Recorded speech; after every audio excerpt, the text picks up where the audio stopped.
Manifestation एक ही चीज़ है कि आप इमोशनली कहाँ कनेक्टेड हैं। ठीक है।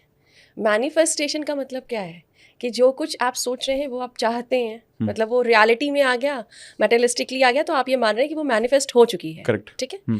लेकिन हो तो वही रही है ना जिसके साथ आप इमोशनली कनेक्टेड हैं। अच्छे और बुरे दोनों ही चीज़ें आपके साथ मैनिफेस्ट ही हो रही हैं। फ़र्क इतना है कि आप यूनिवर्स के साथ में जब बहुत अच्छी वाइब्रेशन के साथ, मतलब एक हायर वाइब्रेशन के साथ उन चीज़ों के साथ कनेक्ट हो चुके हैं जो आप चाहते हैं, क्योंकि उनकी अपनी एक हायर फ्रिक्वेंसी है, तो आपके जीवन में वो आ जाता है और आपको लगता है कि ये मैंने मैनिफेस्ट कर लिया है, बिकॉज आपकी जो हैप्पीनेस है वो उस पॉइंट पर पहुंच चुकी है जहाँ से आपकी चाहत शुरुआत होती है। तो जब शुरुआत होती है तो डेफिनेटली वो वाइब्रेशन बनती है जिसको हम कहते हैं हाई वाइब्रेशन, और वो चीज़ें रिसीव होती हैं। तो मेरे लिए मैनिफेस्टेशन अगर एक वर्ड में कहें तो हैप्पीनेस का वो पॉइंट जो शायद आपने पहले से अनुभव नहीं किया है, आपने पहली बार वो अनुभव किया है और वो आपको मिला है, इसीलिए उसको मिलते ही आपके अंदर जो उत्साह होता है वो बहुत बढ़ जाता है। Super super, very well explain, thank you. आप एनएलपी के बारे में बात करते हो, बहुत सारे लोग एनएलपी के बारे में जानते हैं, बट बहुत सारे लोग ऐसा हो सकता है कि आज जो ये पॉडकास्ट देख रहे हैं एनएलपी के बारे में ज़्यादा नहीं जानते जी। तो एनएलपी बेसिकली एक आम भाषा में है क्या? सर बहुत बार हम ऐसी जगहों पर उलझे हुए हैं जिसका हमें पता ही नहीं है। बहुत सारे लोग अपनी लाइफ में ऐसी जगह पे हैं जिनको ये नहीं पता है कि हमने शुरुआत कहाँ करनी है और ख़त्म कहाँ करना है। ठीक है। हम लाइफ को जी रहे हैं, बहुत इंपॉर्टेंट है। हर इंसान end of the result happiness चाहता है। ठीक है। मैं एनएलपी को ऐसा मानती हूँ कि अभी तक, जब तक मैंने एनएलपी खुद नहीं करी थी या किसी ने मेरे साथ जिन्होंने करी नहीं करी थी, उन्हें अपने जीवन में चाहिए बहुत कुछ था, पर कैसे चाहिए ये नहीं पता था। ठीक है। एनएलपी वो रास्ता है जहाँ से आप उस ब्रिज पर जब चढ़ते हैं तो कहाँ पे वो चीज़ जा रही है और बहुत ही फॉस्टर वे में आप अपने माइंड के थ्रू उसको प्राप्त कर पाते हैं। ऐसे मान लीजिए, मैं ऐसे इसको एक्सप्लेन करती हूँ कि अभी मैं आ रही थी तो काफ़ी ट्रैफिक था, तो मुझे लगा कि कोई ऐसा ब्रिज होता जो शायद इस स्टूडियो में डायरेक्ट आकर उतरता और मैं इतने सारे टाइम को वेस्ट नहीं कर पाती, आराम से पहुँच जाती। तो एनएलपी वो वही ब्रिज है जिसे मैं सोच रही थी कि लाइफ में आपने सोचा है कि मुझे कहीं एंड ऑफ द रिजल्ट जाना है, बट बीच में बहुत सारे ऐसे ट्रैफिक्स हैं।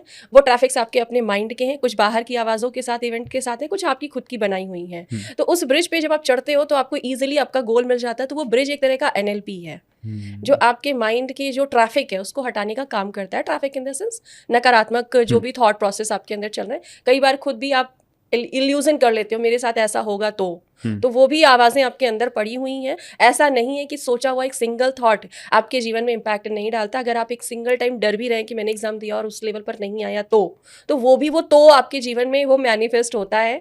मतलब पॉजिटिव और नेगेटिव कुछ भी आप सोच रहे हैं, इमोशनली अगर कनेक्ट हो रहे हैं डर से या किसी भी चीज़ से, तो मैनिफेस्ट हो रही है। तो एनएलपी इज बेसिकली देखा जाए तो उस कचरे को हटाना जो आपके जीवन में ज़रूरत नहीं है, जिसको आप सोच भी रहे हैं, अंदर अपने आप से बात भी कर रहे हैं और कहीं ना कहीं सुन भी रहे हैं। तो न्यूरल पाथ है, हम और आप हिंदी इंग्लिश में बात कर रहे हैं, वो एक न्यूरल लैंग्वेज के थ्रू बात करते हैं। जैसे कि एग्जांपल हम आपसे कह दें कि आप मोदी जी को जानते हैं तो तुरंत इमेज आ जाएगी, पर हम कोई XYZ का नाम ले लें, लाइक हमने कहा कि रमेश एक बहुत बड़े आदमी है, शायद किसी बिल्डर का नाम होगा तो आपको याद होगा, बट वैसे आप सोचोगे तो किसी का इमेज नहीं आएगा। तो इट मीन्स कि माइंड आपका इमेज ले रहा है, तो इसकी अपनी एक लैंग्वेज है, वो शब्दों में बात नहीं कर रहा है। तो न्यूरल पाथ यानी कि जो आपकी, जिससे आप गर्म ठंडा या सब महसूस कर रहे हैं, तो ये इमोशंस ही हैं, चाहे वो गर्म महसूस करें या ठंडा महसूस करें। सेम एज आप जो इमोशंस फील कर रहे हैं वो इमोशंस भी आपके पास एक अनुभव के आधार पर आ रहा है। तो वो चाहे अच्छा है, बुरा है, छोटा है, बड़ा है, ये मैटर नहीं करता है। आपके माइंड में आया तो वो आपको इम्पैक्ट देगा ही देगा, और वो हटाने का जो काम है, एक तरह से क्लीनिंग का जो काम है, वो एनएलपी करती है। अच्छा, क्लीनिंग का ही सिर्फ काम नहीं करती है एनएलपी, आपके बहुत खूबसूरत चीज़ों को सजाने का काम भी एनएलपी करती है, जो शायद आप नहीं सोच पा रहे हो, उसे उस फ्रिक्वेंसी तक पहुंचाने में भी एनएलपी यानी माइंडसेट का काम करता है। मतलब आई थिंक बहुत सिंपल लैंग्वेज में आपने बताया कि एनएलपी का रोल क्या है, बट जब जैसे आपने बताया कि एनएलपी आपको उन फ्रीक्वेंसीज पर लेकर जाता है जहां जो आप जीवन में चाहते हैं, करेक्ट है, यानी कि जो मैनिफेस्ट करना चाहते हैं। तो क्या हम ये बोल सकते हैं कि कहीं ना कहीं मैनिफेस्टेशन एंड एनएलपी ये आपस में कनेक्टेड हैं, दोनों चीजें? ऑब्वियसली सर कनेक्टेड हैं, और बहुत डैम श्योरली कनेक्टेड है। देखिए, आप मैनिफेस्ट कुछ भी कर रहे हैं तो डर भी आपके पास है, आपके पास डाउट भी है, आप कोई भी चीज़ कर रहे हैं तो आपके मन में एक बार क्वेश्चन मार्क ज़रूर आता है। ठीक है।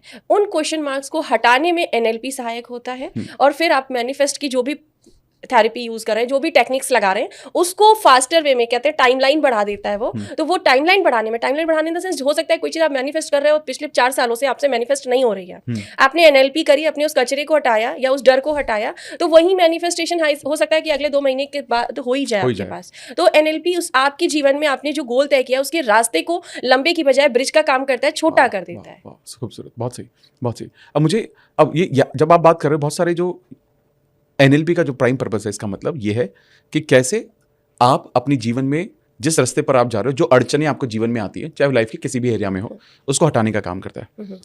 आप मुझे ऐसा कुछ बताएं ना, जैसे फॉर एग्जाम्पल अगर आज के जीवन में कोई पैसों के बारे में अगर अड़चन महसूस कर रहा है, ठीक है, तो एनएलपी की कोई टेक्निक्स होती हैं क्या जिनके थ्रू सारे एरिया जैसे मनी है, रिलेशनशिप है, हेल्थ है, करियर है, क्या ये सब कुछ 1-2 टेक्निक के थ्रू उसको सॉल्व किया जा सकता है?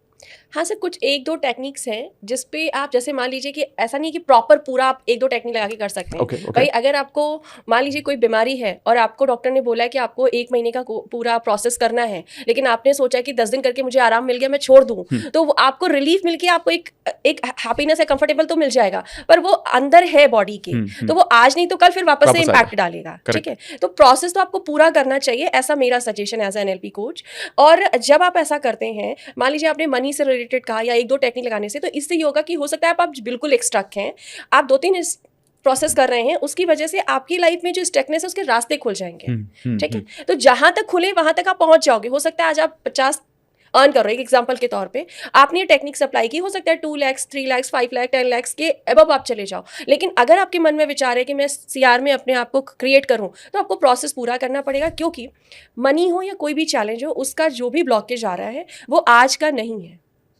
ठीक है, जो भी चैलेंजेस आप फेस कर रहे हैं वो चैलेंज आज का नहीं है। वो चैलेंज का बीज आपने या तो बचपन में बो दिया है या तो अपने टीनेज में बो दिया है, अब वो पककर फल देने लगा है। तो आप फल तोड़ करके केवल पेड़ को सही नहीं कर सकते, आपको जड़ से हटाकर दूसरा नया पेड़ ढंग से लगाना पड़ेगा, तो वो आपको खूबसूरत और अच्छा मीठा फल देगा।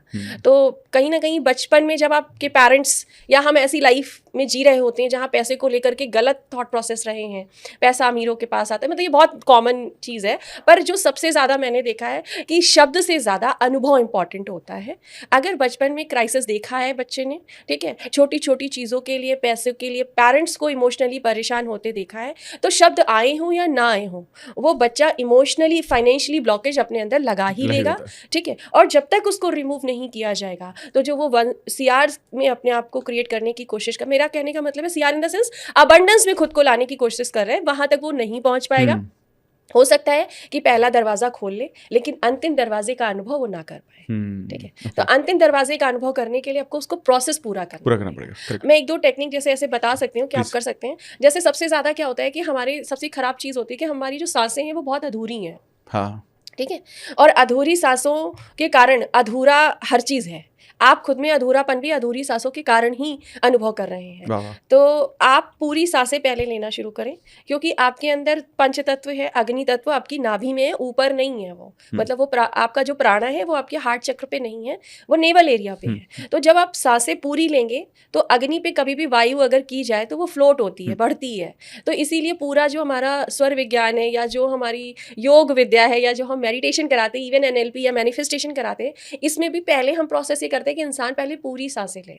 हम ये बोलते हैं ना कि डीप ब्रीथ लीजिए, तो वो डीप ब्रीथ लेने के पीछे का साइंस यही है कि आपका जो प्राणा है उसमें अग्नि तत्व जो है वो है, और जब वायु आप पूरी ले रहे हो तो सांसों में जा रही है, वो फ्लोट कर रही है, आपके जितने चक्र हैं उनके साथ वो कनेक्ट हो रही है। तो जो नेगेटिविटी आप रेगुलर बेसिस पे अपने अंदर परत दर परत जमा कर रहे हैं, वो आपकी अग्नि तत्व से बर्न हो रही है। तो आप रेगुलर बेसिस पे जो चैलेंजेस फेस कर रहे हैं वो पहले कम होंगे।